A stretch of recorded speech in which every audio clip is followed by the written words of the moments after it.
keren banget kayak kita misalnya ini kayak aku ngobrol ini kan biasa ya kedengarannya, tapi kalau di radio tuh ngomongnya tuh nggak gini, kita tuh harus ekspresif gitu, jadi harus kelihatan giginya. Coba ya. Assalamualaikum warahmatullahi wabarakatuh. Hai, selamat pagi. Wah, sudah pagi lagi. Ada Gimel nih nemenin kamu, sahabat Pilar. Nah, buat sahabat Pilar yang pagi hari ini lagi di jalan, mau menuju kantor, hati-hati di jalan. Ingat ya, jangan lupa sarapan. Tuh kalau di radio. Kalau di apa? Gimana? Kalau orang yang kayak pemalu gitu, memungkinkan nggak sih jadi begitu? Jadi announcer seperti tadi? Bisa sih, bisa jadi. Bisa jadi, tapi ngomongnya kayaknya dia pelan-pelan deh. Emang kayaknya teman-teman aku nggak ada yang pemalu. Bisa sih kayaknya Mas, kalau pemalu. Kadang-kadang kan kalau orang pemalu pengen jadi penyiar, biasanya dia itu punya keinginan sebenarnya yang pengen dia tunjukkan, cuma dia malu kan. Nah kalau di radio kan dia di studio tuh sendirian tuh, jadi dia bisa mengeksplor diri. Oke, mungkin saya pikir saya akan beri kesempatan untuk bertanya kepada para peserta yang hadir gitu kan. Tadi kan selama ini saya terus ya kan yang memberikan pertanyaan gitu. Nah, mungkin ada yang bertanya, silakan acungkan tangan dengan memberikan reaction Tapi gitu. tanyanya jangan susah ya, saya belum belajar. Nah, kayak gini-gini nih. Nah, bikin reaction. Nah, seperti ini. Gitu. Tanyanya jangan susah-susah ya, saya belum belajar nih. Oke, mungkin kita akan kasih kesempatan buat Budi satu pertanyaan aja, Bud. Oke, silakan Budi. Info buat teman-teman yang online di Zoom, kita juga lagi live Instagram. Boleh disapa dulu dong teman-teman Instagramnya nih. Hai teman-teman Instagram, jangan lupa Halo, follow ya. halo. Emang ada yang nonton ya? Info akunnya. @gmail. Aduh di Krisyanto. Masih manual ya, dari handphone to handphone. Oke. Nanti rekamannya aku. Yang mau nanya apa, Bud? Enggak, cuma info doang. lanjut. Dasar. Tapi aku juga mau ngasih tahu nih tentang manfaatnya kita kalau jadi penyiar. Nambah deuinya. Oke, boleh lah. Boleh kan? Belum selesai soalnya, tapi kalau dikit lagi. Manfaatnya nih kalau misalkan emangnya pengen jadi penyiar kan pasti kita bisa mengeksplor diri. Jadi kalau jadi penyiar tuh kita bisa jadi seseorang yang beda tuh. Misalkan kita sebenarnya di tongkrongan tuh anaknya pendiam, suka ngikut gitu kan. Ternyata jadi penyiar itu kita juga bisa mengeksplor diri. Ternyata kita sebenarnya nih orangnya update, orang yang banyak ngomong, cuma karena di tongkrongan dia pemalu, akhirnya dia bisa meluapkan gitu di on air gitu. Terus juga pastinya bisa nyalurin bakat. Kalau kamu bisa bisa berdiskusi misalnya gitu kan. Jadi suka ada nih program tuh Mas di radio biasanya suka tentang segmennya cinta-cintaan atau misalkan tentang gitulah romantis gitu, suka itu bisa menyalurkan tuh kalau kita bisa bikin puisi tuh. Terus juga buat teman-teman yang memang pengen jadi presenter, jadi MC, kebanyakan rata-rata memang berawal jadi penyiar radio, karena dari situ kita bisa punya dapat relasi yang banyak sih, entah itu dari klien, entah itu memang dari sesama penyiarnya. Jadi buat teman-teman yang memang melihat saya pengen jadi MC, nggak ada salahnya sih coba untuk jadi penyiar radio dulu. Oke, ada pertanyaan yang maksudnya ada dari peserta gitu yang mau bertanya? Apa saya ngomongin kebanyakan, jadi udah ada nggak pertanyaan? Nah, mungkin dari saya lagi kalau belum ada ternyata. Nggak enaknya apa sih? Nggak enaknya? Nggak enaknya? Apa ya? Oh, nggak enaknya kalau lebaran. Kenapa tuh? Kita harus siaran. Kalau lebaran kita harus tetap harus siaran. Ada ulat, ada kepompong, ada kupu-kupu. Kasihan deh lo. Iya sih, tapi itu biasanya sih pas untuk yang muslim ya, untuk kalau misalkan dapatnya jadwal pas sholat id, itu cuma takbiran doang sih sebenarnya. Cuma ya itu setelah itu kadang-kadang orang-orang pada salaman, orang-orang pada makan ketupat keliling, kita harus on air kalau kebagian jadwal. Gitu. Ada beberapa radio yang memang tetap on air, ada beberapa radio yang mixing tuh, dia cuma lagu-lagu doang. Ya tergantung kita nanti memilih radionya yang mana, karena kebijakan masing-masing. Terus gini, dari sekian miliar profesi pekerjaan di dunia ini, kenapa harus memilih jadi announcer gitu? Atau lebih tepatnya kenapa Gmail memilih menjadi announcer sedangkan ada sekian miliar profesi pekerjaan di dunia ini? Karena dari emang doyan ngomong sih, Mas. Emang doyan ngomong.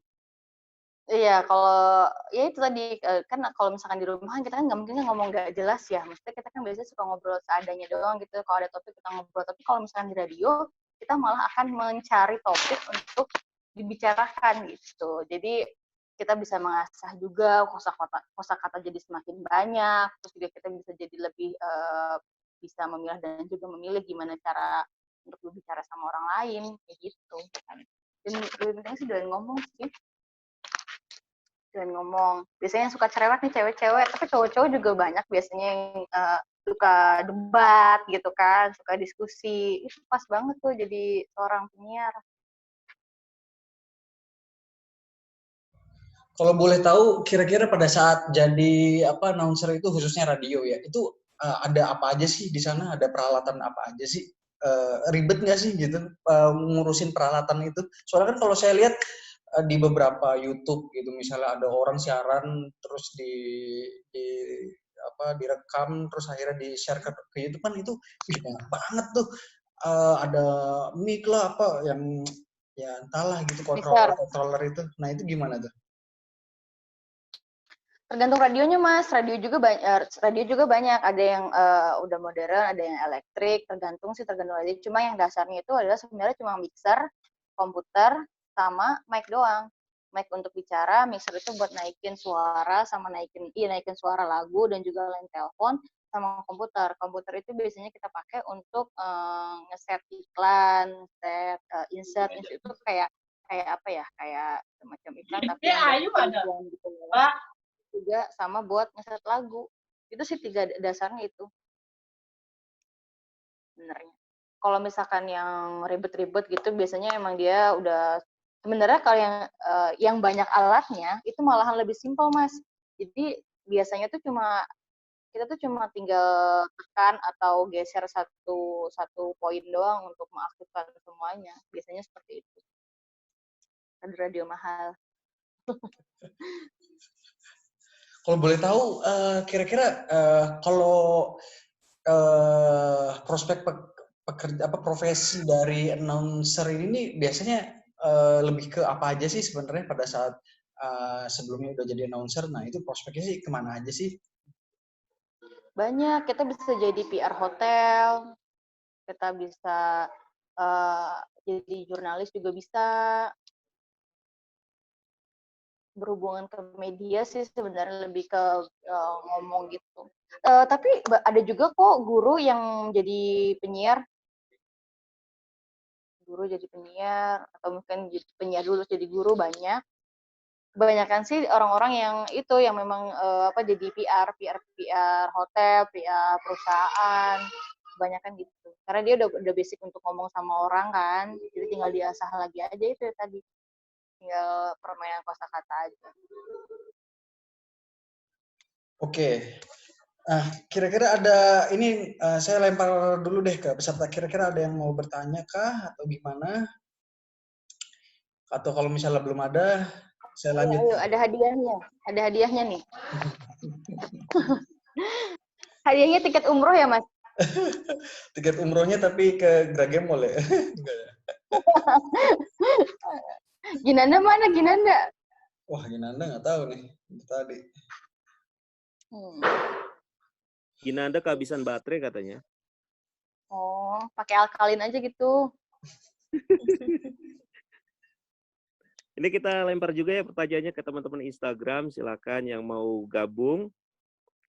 Ya, barangkali ada yang mau ditanyakan tentang announcer. Mau nanya dong, Gina. Ya silakan, Mas, Tegar. Itu kan Ginandanya nggak ada, adanya Gmail. Gmail. Kenapa? Kan itu kan kalau misalkan jadi apa namanya jadi itu ya pembawa acara ya radio itu kan berarti ada pas begitu kamu join apakah ada pelatihannya dulu kah atau ya learning by doing aja? Soalnya kan tadi kan kamu kan bilangnya mungkin buat yang punya passion atau apa gitu kan terus tapi kan nggak mungkin semudah itu kan apakah pas begitu keterima atau misalkan kita udah join kita ada pelatihan yang khusus dulu nih kayak misalkan di perusahaan-perusahaan juga kan kayaknya kita harus belajar dulu atau gimana kayak gitu coba kasih tahu ke adik-adiknya yang mau. Baik. Ya, kalau untuk yang mau jadi penyiar tentu dong kita harus dilatih dulu. Memang ada biasanya sih sama sih seperti kayak kita kerja ke perusahaan 3 bulan. Memang kalau misalnya memang kita baik, bagus, lebih cepat dari itu. Ada yang sebulan sudah bisa on air, ada yang 2 bulan tetap off air. Off air itu maksudnya latihan siaran tapi tidak ditayangkan gitu loh. Tergantung individunya. Tapi kalau misalnya kita punya bekal gitu kayak bekal kita percaya diri, pede, di sini itu bakal lebih cepat untuk cepat on air-nya gitu. Kalau timing sih pasti tetap ada sih dan dikasih juga kiat-kiatnya. Gitu. Biasanya paling dasar kalau kita training itu kita harus belajar untuk membaca berita di koran. Jadi kalau misalkan emang ya pengen coba jadi penyiar, coba dulu kita ambil koran, dibaca tuh beritanya 1 paragraf aja. Kira-kira cari deh itu suara terenak kita tuh seperti apa. Kayak gitu biasanya. Cara mudahnya lah. Ini ada yang nanya nih, Mas Gilang di chat dari Tanzila coba dibantu. Mbak Tanzila dari Mbak Tanzila. Nah di sini dibilang gimana ya? Saya pernah mengisi acara di radio, tapi biasanya selalu ada partnernya. Nah masalahnya saya jadi kayak mati kutu kalau harus siaran sendiri dan malah jadi mundur. Nah itu gimana tuh? Oh tandem. Ya. Dia pernah ngisi acara talk show atau dia jadi siaran atau dia jadi penyiar? Mengisi di acaranya radio. Sih. Berarti bisa jadi acara. ya. Kalau pengisi acara berarti talk show dong. Nah tapi mau nggak mau harus siaran sendiri. Nah jadinya mundur karena nggak berani. Nah itu gimana tuh supaya ya bisa siaran tapi sendirian gitu. Intinya sih itu kayaknya. Ya. Oh, gimana caranya? Ya, itu poin pertama pede aja dan kita harus ketahui pernah jadi narasumber, juga pernah siaran juga tapi selalu ada partner. Oh, oke. Berarti kamu terbiasa untuk TikTokan sama orang ya. Jadi pas lagi on air kamu kebiasa untuk lempar ya itu TikTokan gitu. Ya udah, berarti kamu tinggal post. Masalahnya kaku post sendiri. Oh, oke. Kalau kaku dikasih air biar nggak kayak kanebo kering. Haha, nggak lucu. Maaf ya. Astagfirullah. Maafin. Nih, kalau misalkan emangnya kamu ngerasa kamu terbiasa tandem, terbiasa berdua, atau tiba-tiba harus siaran sendiri, kamu posisikan mic yang di depan kamu itu adalah orang. Jadi kamu ngobrol tuh sama si mic itu, dan kamu imajinasiin apa yang kamu sampaikan, dibalas sama si mic itu. Jadi akhirnya kamu bakal kayak ngobrol gitu loh, tapi sebenarnya ngobrol sama diri sendiri. Tuh. Itu sih tips dari aku buat orang yang biasanya tandem terus tiba-tiba harus sendiri. Oke, bagus banget tuh tadi ininya. Sebentar. Ini akan ada pariwara yang kedua, ya kan? Jadi kita akan ada pariwara lagi. Nanti kita akan balik lagi. Jadi mohon teman-teman join ulang lagi, ya kan? join ulang lagi. Nanti berikutnya, sesi berikutnya adalah mungkin kita akan perpanjang tanya jawabnya dulu sebentar. Habis itu ada kuis. Jadi kalau bisa kasih tahu semuanya untuk gabung gitu kan, karena berikutnya ada sedikit lagi sesi tanya jawab dan dilanjutkan oleh ke kuis. Jadi tolong nanti join ulang lagi, tapi kalau bisa lebih banyak lagi orangnya untuk persiapan kuis. Oke? Saya end meeting kan dulu ya. Nanti lagi ya. Yuk.